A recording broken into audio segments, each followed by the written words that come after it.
وہ ایک صحابیہ سے زنا ہو گئی اور اللہ کی تقدیر ہے. میں تو ہمیشہ کہتا ہوں صحابہ سے جتنی غلطیاں ہوئی ہیں وہ تقدیر میں لکھی ہوئی تھیں، اس لیے کیونکہ ہم تک دین پورے کا پورا پہنچنا تھا تو اللہ نے ان سے غلطیاں کروائیں اور پھر بتایا کہ دیکھو غلطی پہ کیسے کیا جاتا ہے اور غلطی پہ سزا کیسے نافذ کی جاتی ہے. ایک پریکٹیکل ڈیمانسٹریشن دی دین کی. صحابہ نے اپنی جانیں قربان کی ہمارے لیے تاکہ میرے اور آپ تک دین پہنچے. ان سے زنا ہو گیا اور ایسی شرمندگی اور توبہ اور ندامت کی کیفیت میں چلے گئی وہ.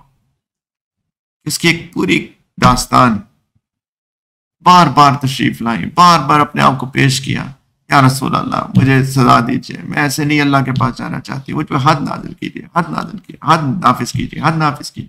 بالآخر ان پہ رجم کیا گیا.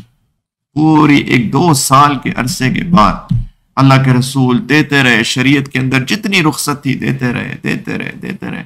ابھی تم حاملہ ہو، ابھی بچہ چھوٹا ہے، ابھی تم اس کو تمہاری ضرورت ہے، اس کو دودھ پلاؤ.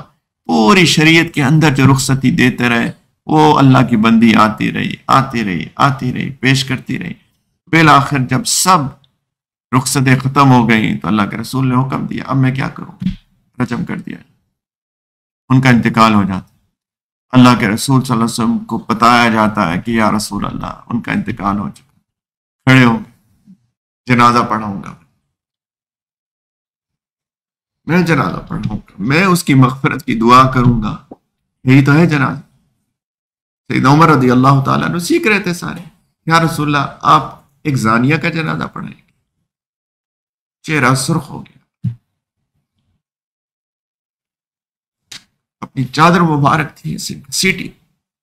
عمر اس نے ایسی توبہ کی ہے اگر مدینہ کے 70 لوگوں پہ تقسیم کر دے تو ان کے لیے بھی کافی ہو جائے. کیوں اس کا جنازہ نہ پڑھا؟